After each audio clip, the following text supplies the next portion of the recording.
우리는 4월에 국회의원을 뽑는 그해 11월 미국은 대통령을 뽑습니다. 미 대선의 첫 공식 일정인 아이오와주 공화당 대선 후보 경선에서요.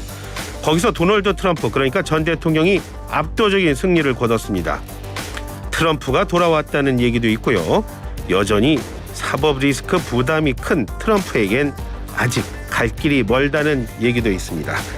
김진아 한국외국어대학교 LD학부 교수를 연결해서 얘기 좀 나눠보도록 하겠습니다. 교수님 반갑습니다. 네, 안녕하세요. 예, 교수님. 자, 교수님 먼저 이번 경선을 아이오와 코커스라고 하더라고요.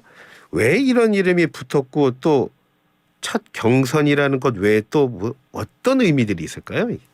네, 아이오와 같은 경우에는 그 양당이 대선 후보를 정하기 위해 당내 경선을 펼치는 가장 첫 번째 주입니다.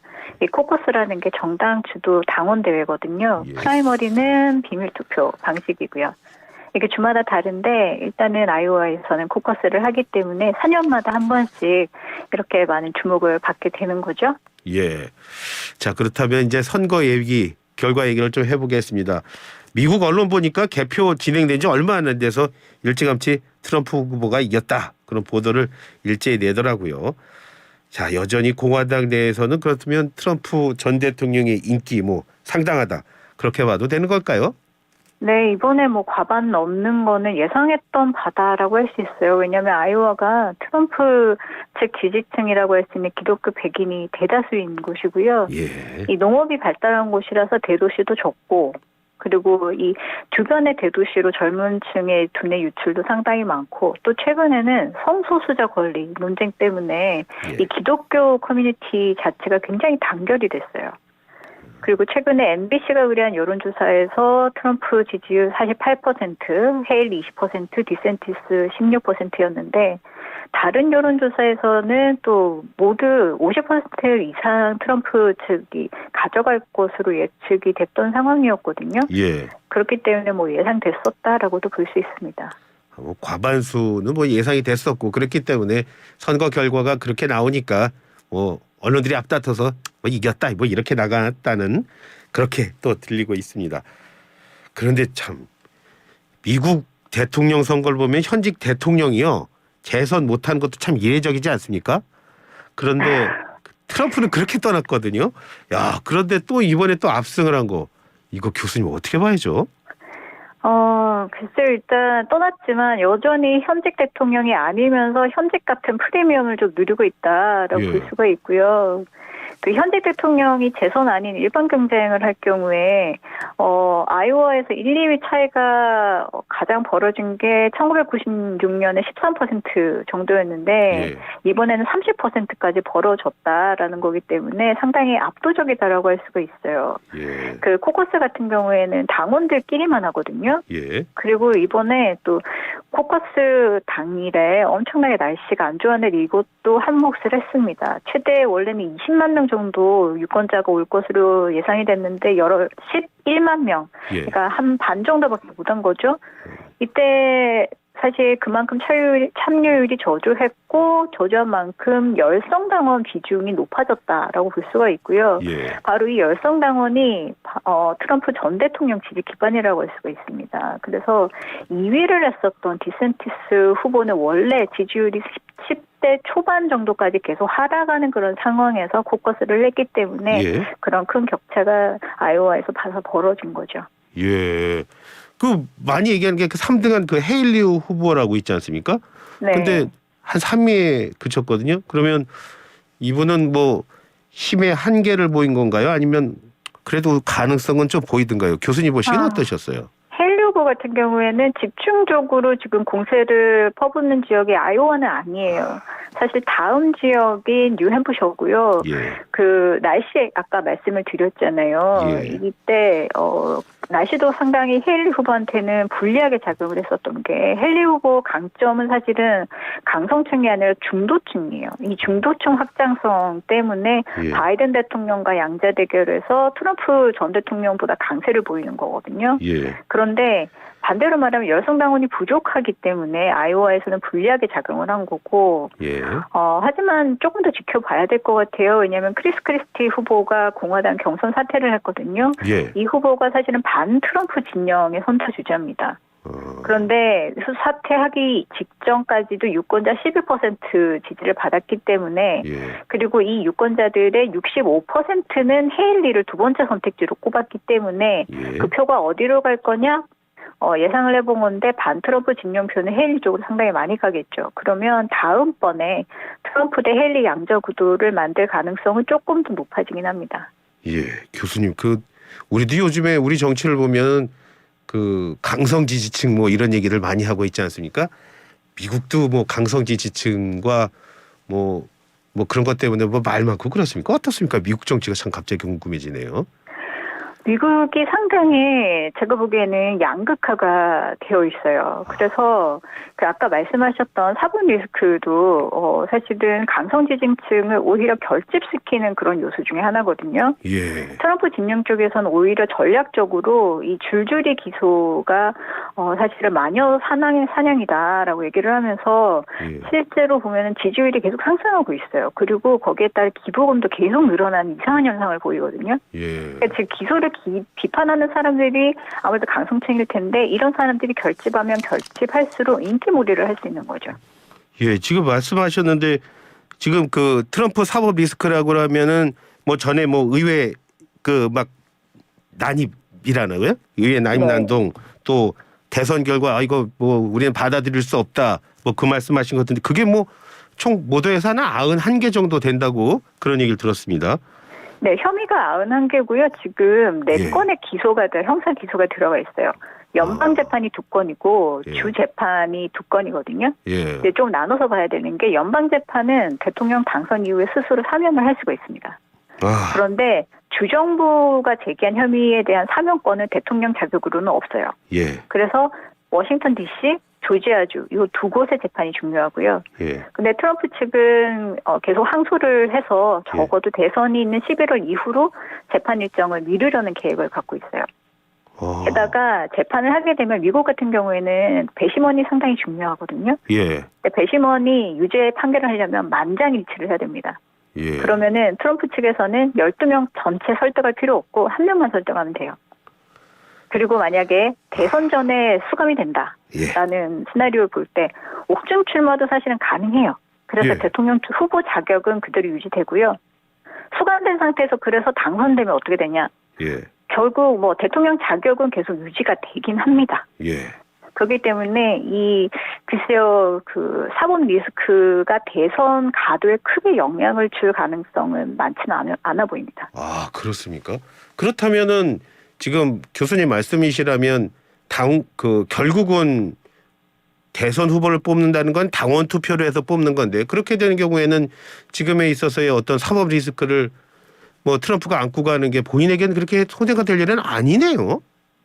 한 가지 또 다른 측면에서 볼 때 경선 과정에서 후보 자격 박탈은 또 할 수가 있거든요. 예. 그러니까 이게 주마다 결정을 해요. 수정헌법 실사주에 따라서 헌법을 수호하겠다고 선서를 한 이후에 반란에 가담하면은 공직에 나갈 수가 없어요. 그런데 2021년 1월 6일에 있었던 의회 난입 사태 다들 아시지만 이 배후에 트럼프 대통령이 있다는 데는 그다지 이견은 없어 보여요. 그런데 이 공직이라는 게 대통령이 포함이 되느냐 안 되느냐에 따라서 법리 다툼이 주마다 있거든요. 예. 그래서 콜로라도주 최근 같은 경우에는 하급 법원은 자격이 있다. 그런데 상급 법원은 자격 없다. 이렇게 계속 바뀌고 있는 거를 연방 법원으로 가져간 겁니다. 일단 콜로라도와 메인주에서 결정한 사안에 대해서 트럼프 쪽에서 항소를 했고 연방 대법원이 이제 2월 8일에 변론을 듣는 것으로 계획이 됐어요. 그래서 연방 대법원이 최종 결정을 내릴 때까지 기다려야 되는데 그때까지는 주차원 판결은 효력이 없고요. 그래서 트럼프 대통령 이름은 경선 투표 용지에 계속 남게 되는 거죠. 아, 그러니까는 지금 말씀하신 대로 콜로라도 메인주에서 공화당 후보 자격을 박탈했다고 해서 그것 때문에 콜로라도주나 메인주에서는 그 트럼프 후보 없이 뭐 가거나 이런 일은 없다라는 그런 말씀이시네요. 네, 일단은 투표용지에는 기록이 되게 되어 있습니다. 연방대법원이 결정을 내려야 되고요. 예. 그리고 결정을 내린다라고 해서 전국적으로 적용되는 것도 아니에요. 그 주에만 해당이 되는 것이거든요. 예. 그리고 그 연방 법원에서 그럼 어떻게 판결 내릴까를 예. 보면은 트럼프 대통령 시기에 직접 임명한 대법관이 3명이나 있고 그래서 보수 대 진보 구도가 6대 3이에요. 예. 그래서 트럼프 측 손을 들어줄 수도 있고요. 예. 그리고 다른 주들 또 미네소타나 플로리다 여기서는 자격 있다라고 일단 판단을 했고 예. 나머지 결정 내리지 못한 주들이 좀 있어요. 근데 이 주들도 아마 분위기를 좀 봐서 결정을 할 거예요. 그래서 전반적으로 봤을 때 대의원이 많은 공화당 중심의 그런 전통적인 예. 공화당 지지주 이 주까지 흔들 정도까지는 아닐 수 있다라는 부분도 우리가 좀 생각해봐야 됩니다. 교수님이 이렇게 말씀해 주셔도 참 이해는 잘 가면서도 복잡한데요. 갑자기 그런 생각이 들어서요. 미국에서 미국 성인들도 이렇게 미국 대통령 선거가 이렇게 복잡하다는 거 다 이해하고 있습니까? 아니면 모르면서 선거하는 사람도 많습니까? 어떻습니까? 주마다 다릅니다. 그 주에 있는 사람들은 주 예. 법을 알기 때문에 쉬울 수 있어요. 하지만 옆에 바로 있는 주는 다른 법들을 적용을 하기 때문에 아마 많이 헷갈릴 수 있습니다. 아, 그러니까 지금 저희는 방송을 하고 또 교수님도 마찬가지로 우리는 지금 50개 주가 50개 주를 다 한꺼번에 알고자 하니까 힘든 건데 미국에 네. 사는 사람은 뭐 자기네 주만 알면 되니까 우리보다 덜 복잡한 거군요. 네, 그럴 겁니다. 그리고 참 교수님 외신 보니까요. 방송 준비하면서요. 미국의 그 전문가라는 사람이 그 요즘에 다보스 포럼 하나 봐요. 그 유라시아 그룹 회장이란 이안 브레머라는 사람이 이런 말 하더라고요. 트럼프의 이번 압승으로 유럽의 주요 지도자들이 지금 공황 상태에 빠져가고 있다. 그런 평가를 하더라고요. 그게 무슨 말인가 봤더니 유럽은 지금 전쟁이 지금 한창인데 트럼프가 대통령이 되면 그래 나토 너희들끼리 싸워 뭐 이러면서 발을 뺄 수도 있다. 이런 걱정하는 뭐 그런 기사를 봤습니다.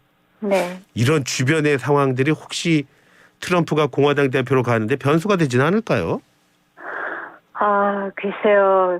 그 유라시아 그룹에서 얘기를 했었던 것이 2024년 앞으로 우리가 좀 주목해야 될 최대의 위기 자체가 미국 내 분열이다라는 의미였거든요. 예. 그 얘기는 여러 가지 사태로 인해서 특히 선거를 앞두고 민주당 지지자, 공화당 지지자가 엄청나게 분열을 하고 있다라는 거고요. 예. 그 분열에 최근에 도화선이 또 됐던 것이 사실은 나토 문제라기보다는 중동 문제였어요. 중동의 아랍 국가들이 상당히 분열을 하고 있고 이스라엘과 팔레스타인 분쟁에 대한 미국인의 시각도 분열이 되어 있거든요. 예. 그래서 앞으로 바이든 측이 조금 고려해야 될 점들은 특히 예. 외교 문제 중에서 이스라엘 팔레스타인 분쟁이 어느 정도까지 오래 지속이 될 것인가. 예. 이것이 결국에는 젊은 층에 상당히 영향을 주게 되는데 민주당 기반이 사실은 젊은 층이거든요. 예.